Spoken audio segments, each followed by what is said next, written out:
In this video, we're going to talk about some of the basics and fundamentals of timpani technique. Now, I have a set of 4 timpani arranged around me here, and they happen to be set up American style, with the largest drum on my left. The European, or sort of the German Dresden style, is with the largest drum on your right and then going this way. The drums are typically sized, at least here in the United States, 32 inches, 29, 26, 23, and then if you happen to be using sort of the piccolo timpano, then it's 20 inches. It would be far off here on your right. Timpani are typically tuned now in the modern era using what's called a balanced action pedal system. So all the timpani have pedals here, and then they may have fine tuners or not. They may have tuning gauges or not. But the idea is that the drum's pitches are variable. Timpani are really the only percussion instrument that we have to tune while we play them. So it's very important as you learn to play timpani that you also train your ear at the same time. Singing, working on fundamentals of interval recognition, etc. These are all essential skills for the timpanist. So once we have the drums set up, notice that I have them set up close to each other. When you're playing, you can either play with a stool or not. Either is perfectly fine. I like playing on a stool because it gets my hands closer to the drums. I'll talk about technique in just a moment. And then it also frees up my feet so that I can move between the pedals in case I have tuning changes in the course of over the course of a piece. Let's talk about the mallets and technique first. So timpani mallets tend to be longer and thinner and lighter. They'll be very front heavy. They'll have some sort of felt, many different varieties of felt on the head, unless you're getting into the very hard ultra staccato mallets, and then they might actually just be covered wood. The felt gives a rounder and longer sound. Again, this is sort of the percussion bass instrument. So we want wide, resonant, ringing pitches. Not short, short articulate sounds like we'd get on a woodblock or a snare drum, right? These are instruments that are designed to ring, so we use a soft head, larger surface area, and softer material in order to bring out the pitch of the drums rather than the attack of the stick on the head.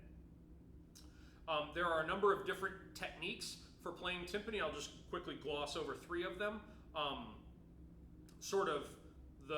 One of the most common ones is what's called French grip. This is a grip where you're going to hold the mallets at the last joint of the finger and then with the thumb, so you can see all of my hand is open.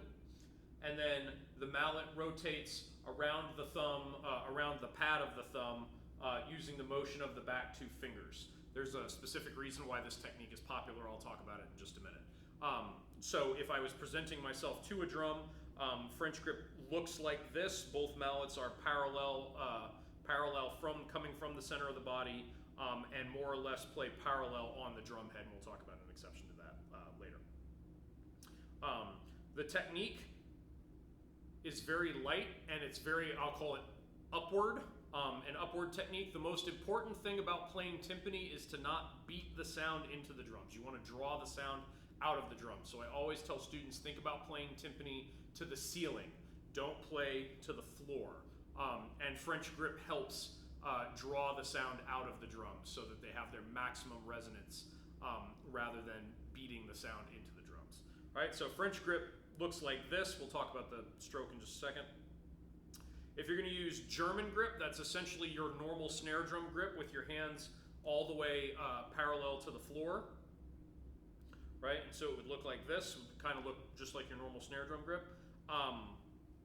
And then there's a sort of an intermediary, it's sort of an unofficial grip, which is the American grip. So I'll face the camera here, where you're going to take the orientation of your hands and turn it up 45 degrees. So if we were to have little sticks stuck in between our thumb and forefinger, they would make a little X in front of us here in the American grip, rather than German, which is turned all the way over. American's sort of halfway, and then French grip is completely open with your thumbs facing the ceiling and your fingers open. Okay, so let's talk about the drums now. the most important thing about the drums, other than them being in tune and being in good condition, is the beating spots on each drum. Now you'll notice that the drums are 4 different sizes, which means that the beating spot, the ideal spot to hit to get the best sound out of the drum, is different on each drum.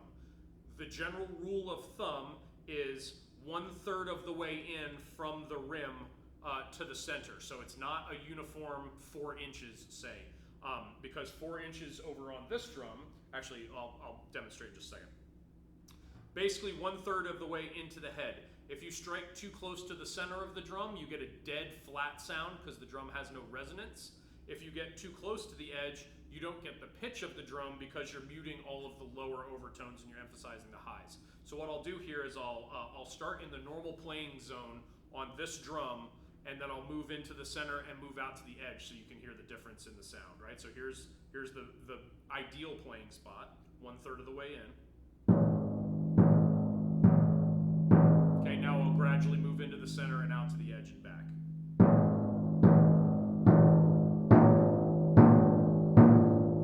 Notice that we're starting to lose resonance there and the drum's starting to get tubby.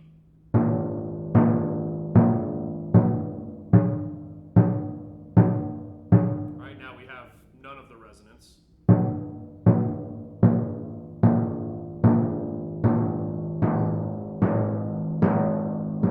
Back to the ideal spot. Now we'll move to the edge and you'll hear the resonance go away as we bring out the higher overtones.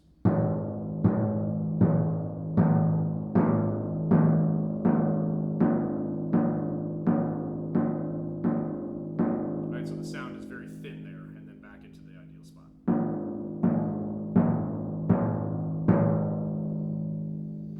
Alright, so 1/3 of the way in on each drum. What that means is that on the lower pitch drums, 1/3 of the way in is farther in than it is on the higher drum. So if you were to just do, if it was the rule that it was a uniform 4 inches, 4 inches on the 23-inch drum is a lot more real estate than it is on the 32-inch drum. So if I play 1/3 of the way in on the 23,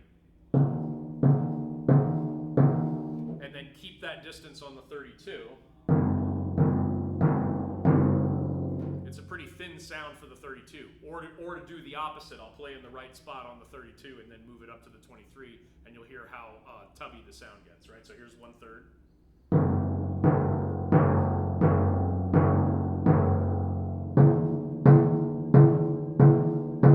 Right, so you can hear the difference in the sound there. So the most important thing as you're learning pieces across multiple drums is to make sure that you're hitting in the best beating area on each drum, especially the high drum. The high drum, it's so common to play too close to the middle. So what a lot of players will do is they have their sort of they have their drums set up, and then they'll actually take the 23 and push it out a little bit so that they know that as they move across the drums in their peripheral vision, they'll be hitting the right spot on the drum instead of too close to the middle. All right, so that's a little bit about the drums, the playing area, the setup. All right, so let's talk about actually striking the drum now. I'll move over to the 26 for this. Again, I use French grip, which means you hold all the way at the back. It kind of looks, on your right hand, it kind of looks like the bow hold for a string player. It's nice and light, it's not heavy-handed, it's not a firm in-the-hand grip, so the mallets are very flexible, they're very versatile, they can move quickly. Playing in the right spot on the beating area, or sorry, on the right spot on the head, we're gonna just play single strokes. I'm just gonna do quarter notes, alternating. On timpani, generally, we always wanna alternate. You only do double strokes when you have to. You wanna always alternate. And we're just gonna draw the sound out of the drum, and I'll demonstrate playing into the drum so you can hear the difference in sound, right? But notice that the mallets start high and they come back to high.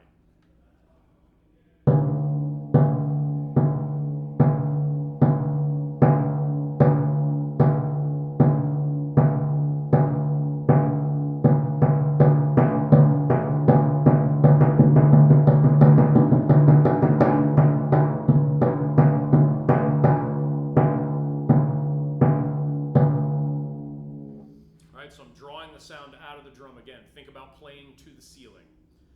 here's what it sounds like if you pound, if I'm going to play the same rhythms, but I'm going to put the sound into the drum.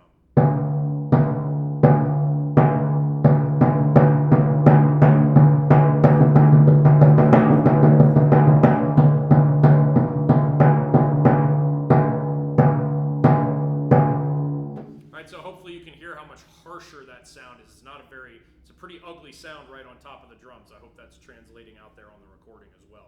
Right, so now I'll move back and forth again so you can hear the difference here.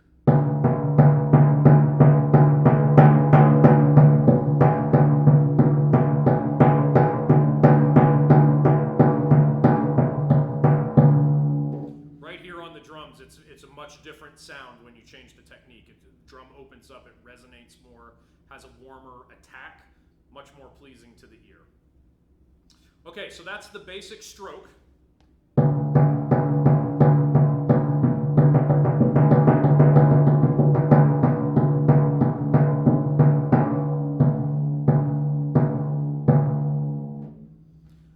When you want to mute the drums, when you don't want them to be making sound, then we can mute them with our hands.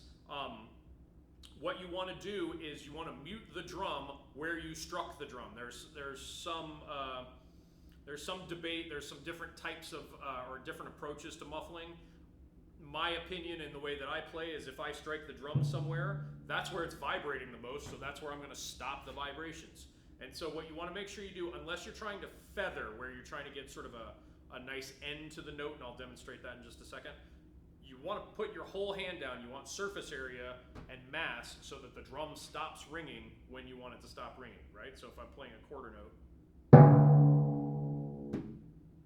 right, you put your drum down. I'll do it with the mallet in my hand so you can see it. So I put the mallet in my hand that way so that I have a lot of surface area that I can put down. Don't try to do it with the back of your hand. Splay your fingers out, put your hand down, stop the sound of the drum.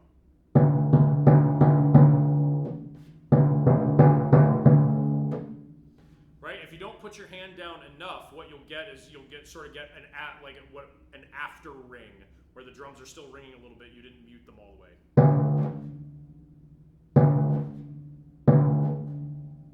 Right? You can hear it still ringing there. Right? So that means you didn't mute it enough.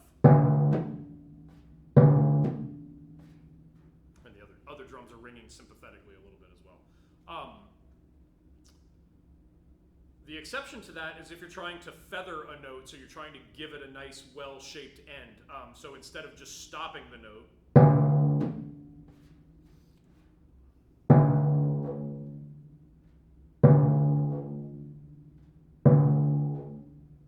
right, it has a nice sort of taper off to the end of the sound, and you're making a very controlled decision, musical decision as a performer. Last thing for basic setup for the timpani is where does the music stand go? Like the mallet instruments, I like to play with the timpani stand low. So if I need to access the music at all, then I'll put it a little farther forward so I can have my pencil and make notes and do whatever, turn pages or whatever. Otherwise, I'll put it far enough out that I can put the stand all the way down. But you want to put the stand down low to the timpani and relatively flat so that you can see all the drums in your peripheral vision as you play. If I have the stand up too high, like if I'm looking at the camera, I can't really see this drum very well, and so I'm more likely to hit something in the middle. But if I have this music a little bit lower, right, then I can get into the correct beating spots as I'm playing through the music. I can still see the conductor as I'm watching the music. I can see the drums as I look at the music. Everything's copacetic. The last thing about body positioning is as you are dealing with the correct playing areas on each drum, as you move across the drums, you don't want to move with your arms. You want to move with the trunk of your body, so you're going to rotate at the waist. So if you're playing over here on the high drum, you're not going to have your arms, one arm behind you and one arm in front of you trying to play this way. You're going to move the trunk of your body, and now the basic idea is that the center of your body is in front of each drum. So I'll just do some notes that go across the drums. You'll see me moving the center of my body.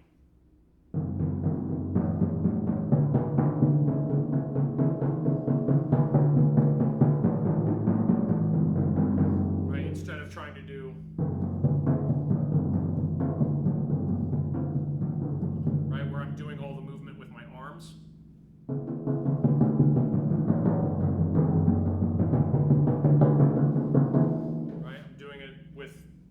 With the center of my body, then basically my technique doesn't have to change as I move across the drums, because the orientation of my arms and my hands is the same for each one of the drums. What that means is that you sometimes have very fast trunk movements as you go through the drums quickly.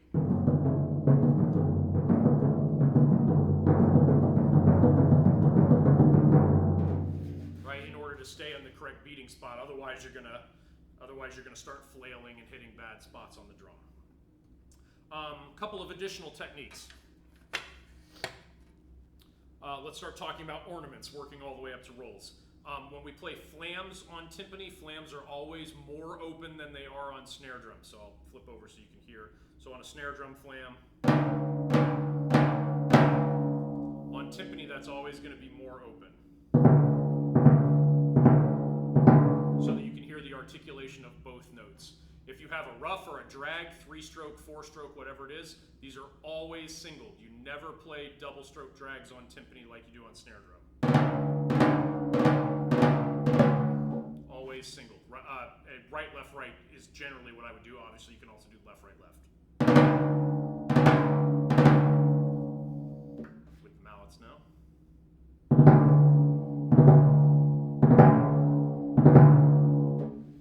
So flams more open, drags singled, and then that brings us to rolls. Except for special effects, which are very rarely called for, you will never play a buzz roll, a snare drum buzz roll on timpani. Always single stroke roll. If you play a buzz roll with these felt mallets, you will actually destroy the mallets. Sometimes you get called for snare drum style rolls with the back of the mallets. But that's only as a special effect, and that's very, very rare. When you have a roll on timpani, you're going to roll single stroke roll with the mallets. And using the same technique that you use for single strokes, just faster. So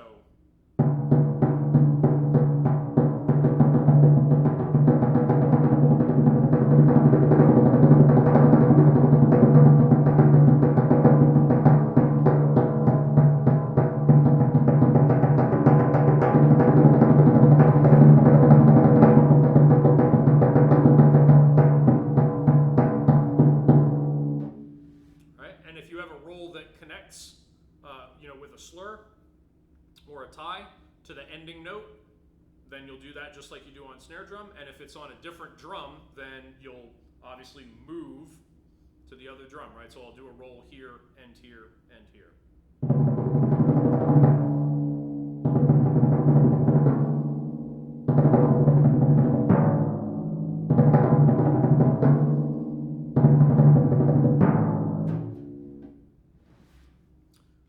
That's a little bit about the various techniques on the timpani, the basic ideas, basics of the stroke, drum setup, concepts of sound, etc. I hope you found this primer helpful and that you can use it in your day-to-day work in your band and orchestra at school.